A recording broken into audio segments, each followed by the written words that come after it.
तो चलिए स्टार्ट करते हैं। सबसे पहला हमारा क्वेश्चन है कि फायरवॉल क्या है। फायरवॉल क्या है, या आपने पढ़ा होगा फायरवॉल के बारे में काफ़ी ज़्यादा, लेकिन आपको पता है कि ये क्या है? क्या ये ऑपरेटिंग सिस्टम है, या फिर नेटवर्क सिक्योरिटी सिस्टम है, या कंप्यूटर वायरस है, या उपयुक्त में से कोई नहीं?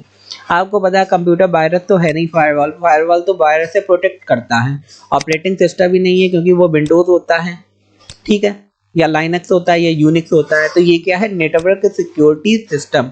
तो फायरवॉल बेसिकली प्रोटेक्शन के लिए यूज होता है। ये नेटवर्क को प्रोटेक्ट करता है। जो आपकी नेटवर्क होता है उसकी सिक्योरिटी के लिए ये फायरवॉल रिस्पॉन्सिबल होता है।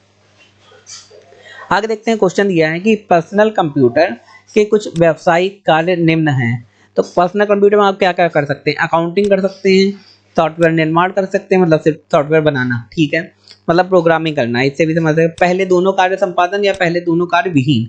तो भाई अकाउंटिंग भी पर्सनल कंप्यूटर कर सकते हैं, सॉफ्टवेयर निर्माण भी कर सकते हैं, प्रोग्रामिंग भी कर सकते हैं। तो पहले दोनों कार्य आप कर सकते हैं, तो आप करेंगे पहले दोनों कार्य संपादन।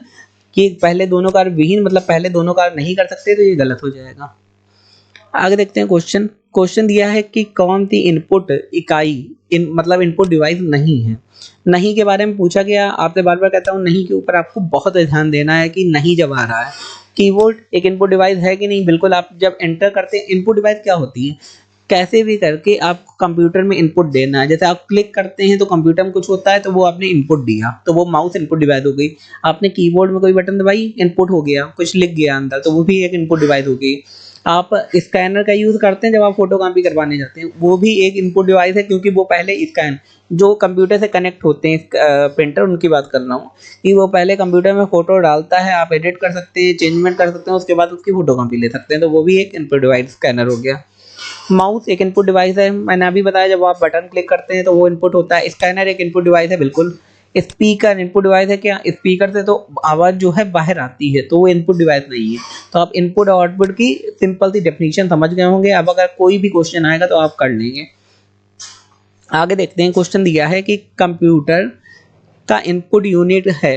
कंप्यूटर का इनपुट यूनिट या कंप्यूटर का इनपुट डिवाइस कौन सा है भाई? मॉनिटर है, या फिर एक सेकेंड, हाँ, मॉनिटर है, या फिर कीबोर्ड, या फिर दोनों सही। भाई जो कंप्यूटर के इनपुट यूनिट होता है वो मॉनिटर कैसे हो सकता है? मॉनिटर तो स्क्रीन है, उससे देखते हैं, तो वो आपको आउटपुट देता है। अगर यहाँ पे 2+5 करते हैं तो 5 आउटपुट आता है। 2+5 करने में 7 आउटपुट आता है, तो ये आउटपुट दे रहा है, तो ये आउटपुट डिवाइस हुआ। कि इनपुट डिवाइस क्या है? कीबोर्ड खाली हमारा, तो हमारा कीबोर्ड सही हो जाएगा यहाँ पे। आगे, कंप्यूटर में संचित करने वाली युक्ति मतलब स्टोरेज डिवाइस। संचित से आप समझिए, कंफ्यूज ना हुई। स्टोरेज डिवाइस निम्नलिखित में से कौन सा है? भाई किस में स्टोर कर सकते हो? डिस्क ड्राइव में स्टोर कर सकते हो, बिल्कुल। टेप ड्राइव में स्टोर कर सकते हो, बिल्कुल। उपयुक्त दोनों सही है, यहाँ पे दोनों गलत हैं। दोनों में ही स्टोर कर सकते हैं, इसलिए जो स्टोरेज डिवाइस होती है, संचित डिवाइस होंगी, वो दोनों होंगी। उपयुक्त में से दोनों सही है आपका। आगे देखते हैं क्वेश्चन। निम्नलिखित इनपुट के लिए प्रयुक्त की जाने वाली युक्ति मतलब डिवाइस कौन सी है? इनपुट के लिए कौन सी युक्ति प्रयोग करते हैं? यहाँ पे लिखा है हैंड हेल्ड टर्मिनल, या फिर बार कोड रिकॉग्निशन, या ओएमआर, ओसीआर, या फिर एमआईसीआर, या फिर उपयुक्त में से सभी। तो भाई इनपुट के लिए कौन सी उपयुक्त करते हो, कौन सी डिवाइस यूज करते हो? भाई सारे ही जो होते हैं, hand held terminal, bar code, आप सभी को कोड को स्कैन करते हो, उसके बाद वो इनपुट ही तो होता है। कोई नंबर या कोई स्कैन करके कुछ जाता है कंप्यूटर के अंदर, और कंप्यूटर उसका आउटपुट देता है। ये जैसे ओसीआर का मीनिंग क्या होता है? Optical code reader. तो सबके मीनिंग होते हैं। जैसे आपने देखा होगा, जब आप मॉल वॉल जाते होंगे, तब वहाँ पे कोई प्रोडक्ट आप खरीदते हैं तो उसे भी स्कैन करा जाता है। तो कोड को रिकॉग्निशन करने के लिए वो इस टाइप का जो बना होता है, उसे स्कैन कर लिया जाता है। तो वो सारा इनपुट होके कंप्यूटर के अंदर ही तो जाता है। तो ये इनपुट डिवाइस हुए, तो उपयुक्त में से सभी आंसर यहाँ पे करेक्ट हो जाएगा। कंप्यूटर रीड राइट मेमोरी, इसके बारे में मैंने बताया है कि दो तरीके की मेमोरी होती है। एक खाली रीड कर सकते हो, मतलब जो भी उसमें लिखा है वो आप देख सकते हो। मान लो सीडी है, सीडी आप लाए, उसमें मूवी पड़ी है, तो मूवी खाली देख सकते हो। ऐसा नहीं कर सकते हो कि वो वाली मूवी डिलीट करके दूसरी डाल दो, तो उसे कहते हैं खाली रीड। अगर राइट भी है तो वो वाली मूवी डिलीट करके उसमें दूसरी भी डाल सकते हो, तो वो रीड राइट दोनों हो गई। तो इस मेमोरी में प्रयोगकर्ता अपने प्रोग्राम को कुछ देर के लिए स्टोर कर सकता है, या इसे रैम कहते हैं, या फिर यह कंप्यूटर की बेसिक मेमोरी भी है, या उपयुक्त तीनों सही है। तो भाई यहाँ पे तीनों सही है कि जो रीड राइट होती है या कंप्यूटर की बेसिक मेमोरी है, और इसे इस मेमोरी में प्रयोगकर्ता अपने प्रोग्राम कुछ देर के लिए स्टोर कर सकता है, बिल्कुल सही है।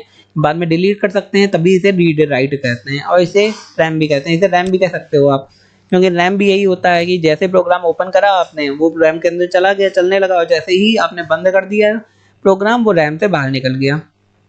आगे देखते हैं स्टैटिक रैम। इसके लिए, इसके बारे में क्वेश्चन काफ़ी बार आ चुका है, मैंने आपको बहुत अच्छे समझाया है स्टैटिक रैम क्या होता है, डायनेमिक रैम क्या होती है। स्टैटिक रैम जो स्टैटिक रहती है, मतलब स्थिर रहती है, ऐसी रैम को स्टैटिक रैम कहते हैं। तो स्टैटिक रैम में संचित किए गए आंकड़े स्थिर रहते हैं, भाई मीनिंग ही उसका यही है। इसे रोम भी कहते हैं, या फिर उपयुक्त, दोनों सही है। तो सिंपल सी बात है, इसमें उपयुक्त में से दोनों सही है कि जो आंकड़े हैं, स्टैटिक माने स्थिर होता है, तो आंकड़े स्थिर रहेंगे, और इसे रोम भी कहते हैं। भाई उसमें जैसे कोई आपने सॉफ्टवेयर डाउनलोड करा तो वो डिलीट नहीं होता है स्टैटिक रैम में, वो वहाँ पे बना रहता है। दोबारा अगर एक्सप्लेन करूँ कि अगर आपने सपोज करो कोई एप्लीकेशन आपके मोबाइल में इंस्टॉल कर ली, तो क्या बार बार उसे दोबारा इंस्टॉल करते हैं खोलने के लिए? एक बार इंस्टॉल कर ली वो उसमें रह जाता है, इसलिए उसे स्टैटिक रैम कहते हैं। जैसे आपके 16 GB 32 GB रोम आती है, और अगर जो 8 GB 4 GB आती है उसमें वो प्रोग्राम खुलता है, तो उसे डायनेमिक रैम कहते हैं। आगे देखते हैं क्वेश्चन, कंप्यूटर वायरस के लिए सही क्या है? भाई कंप्यूटर वायरस कैसा होता है? यह कंप्यूटर को अपने तरीके से निर्देशित कर सकता है, या फिर ये प्रोग्राम किसी सामान्य कंप्यूटर के साथ जुड़ जाता है, या दोनों सही या दोनों गलत। सिंपल सी बात है, जो कंप्यूटर वायरस होता है वो ऐसा प्रोग्राम होता है जो आपके कंप्यूटर में इसीलिए डाला जाता है जिससे उस कंप्यूटर को खराब कर सके। तो यह कंप्यूटर को अपने तरीके से निर्देशित कर सकता है, बिल्कुल सही। जैसे ही वायरस आपके कंप्यूटर में एंटर करता है, वो बार बार अपनी कॉपी बनाना चालू कर देता है, कई सारी कॉपी बन जाती है, तो वो आपके कंप्यूटर में खलल डाल सकता है। तो ये उसी हिसाब से फिर अपने हिसाब से कंप्यूटर को चलाने लगता है। जैसे आप कभी कभी देखते होंगे कंप्यूटर अपने आप चल रहा है, तो वो वायरस चला रहा होता है। ये प्रोग्राम किसी सामान्य कंप्यूटर के साथ जुड़ जाता है। ऐसा भी हो सकता है कि प्रोग्राम अंदर घुसा, और कंप्यूटर भी आखिर है क्या, कंप्यूटर एक प्रोग्राम ही तो है, आपका ऑपरेटिंग सिस्टम सब कुछ एक प्रोग्राम है। तो उस प्रोग्राम के साथ जुड़ के अगर कंप्यूटर खराब कर देता है, तो वही वायरस का काम होगा। तो दोनों इसमें सही हो जाएंगे। आगे देखते हैं वायरस के प्रकार क्या है भाई। बूट सेक्टर, वो भी एक वायरस आ सकता है। फाइल वायरस, ये भी हो सकता है। आप दोनों, मतलब ए बी दोनों, ये भी है।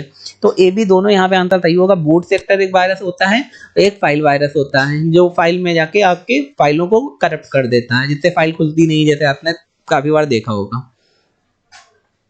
आगे देखते हैं। जब उपयोगकर्ता कंप्यूटर से माउस के द्वारा भी सूचना का आदान प्रदान करता है, तो इसे क्या कहते हैं? कैरेक्टर यूजर इंटरफेस, या फिर ग्राफिकल यूजर इंटरफेस, या डाटा संचार कहते हैं, या फिर सुगम संचार कहते हैं। इसमें पूछ क्या रहा है, पहले ये देखिए। जब उपयोगकर्ता कंप्यूटर से माउस के द्वारा सूचना भी आदान प्रदान करता है, अब आप माउस का यूज करके सूचना को आदान प्रदान कर रहे हैं। सिंपल सी बात, सेंड की बटन क्लिक करेंगे, अगर आपको मेल भेजना है, जैसे व्हाट्सएप में भी तो लिखने के बाद सेंड की बटन क्लिक करते हो, तो आपका क्या है, वो कैरेक्टर यूजर इंटरफेस है। क्या आप कैरेक्टर यूजर इंटरफेस कर रहे हैं, या फिर ग्राफिकल यूजर इंटरफेस कर रहे हो, या डेटा संचार कर रहे हो, या सुगम संचार कर रहे हो? उसे हम लोग कहेंगे ग्राफिकल यूजर इंटरफेस। कि मतलब आपका इंटरफेस, जैसे आपको ये सामने दिख रहा है और मेरा माउस दिख रहा है, इसी को कहते हैं ग्राफिकल यूजर इंटरफेस। मैं कितनी आसानी से यहाँ पे ये डिजाइन बना पा रहा हूँ, और कितनी आसानी से ये डिजाइन को गायब कर दे रहा हूँ, तो इसे कहेंगे ग्राफिकल। मतलब बड़ा आसान बना देना, कोई भी एप्लीकेशन को चलाना आपको इतना आसान बन जाए कि आपको उसे सीखना के लिए कोई अलग से ट्रेनिंग ना लेनी पड़े, तो उसी को कहते हैं ग्राफिकल यूजर इंटरफेस। तो भाई अगर आप माउस का यूज करके सूचनाएं आदान प्रदान कर रहे हो, तो आपका इसका मतलब ग्राफिकल यूजर इंटरफेस बहुत ही अच्छा है। समझ में आ गया होगा आपको। आगे देखते हैं फैक्स मशीन क्या है। भाई फैक्स मशीन क्या होती है? एक इनपुट डिवाइस है ये, या फिर आउटपुट डिवाइस है, या फिर इनपुट आउटपुट दोनों डिवाइस है, या फिर उपयुक्त सभी। तो जो फैक्स मशीन होती है उसमें इनपुट भी होता है, आउटपुट होता है। तो ऐसी भी डिवाइसेस होती हैं जो खाली इनपुट होती हैं या खाली आउटपुट होती हैं, या फिर ऐसी भी डिवाइसेस होती हैं जिसमें इनपुट आउटपुट दोनों होता है। इसमें उपयुक्त सभी लगा के मत आना, क्योंकि ये कंफ्यूज करने के लिए दिया गया है। भाई अगर आपने उपयुक्त सभी लगाया तो ये हो जाएगा इनपुट डिवाइस भी है, आउटपुट डिवाइस भी है, इनपुट आउटपुट दोनों भी है, तो उसका मीनिंग चेंज हो जाएगा, तो आपको वो नहीं करना। आगे देखते हैं। क्वेश्चन दिया है कि ध्वनि रिकॉर्ड करने में उपयोग किए जाने वाला डिवाइस है, इस ध्वनि तरंगों को ऑडियो संकेत में कन्वर्ट करते हैं। तो ध्वनि को रिकॉर्ड करने में उपयोग करने वाला डिवाइस कौन सा? सिंपल सी बात है, माइक्रोफोन है, या माइक्रो प्रोसेसर है, कुंजी पटल है, या क्या है? माइक्रो प्रोसेसर तो प्रोसेसर होता है जो कंप्यूटर में यूज होता है, तो ये तो नहीं हो सकता। तो माइक्रोफोन, सिंपल सी बात है, आप कोई ध्वनि रिकॉर्ड कर सकते हैं माइक्रोफोन के द्वारा। तो दोस्तों ये थे आज के हमारे कंप्यूटर के इंपॉर्टेंट क्वेश्चन। आई होप आपको वीडियो बहुत ही अच्छा लगा होगा, इन्फॉर्मेटिव लगा होगा। अगर लगा है तो हमारे चैनल को लाइक शेयर सब्सक्राइब करना ना भूलें, अपने फ्रेंड और दोस्तों को भी शेयर करें जिससे उनका भी ज्ञान बढ़ सके, इन्फॉर्मेशन उन्हें मिल सके, उनके भी एग्जाम अच्छे हो सके। धन्यवाद।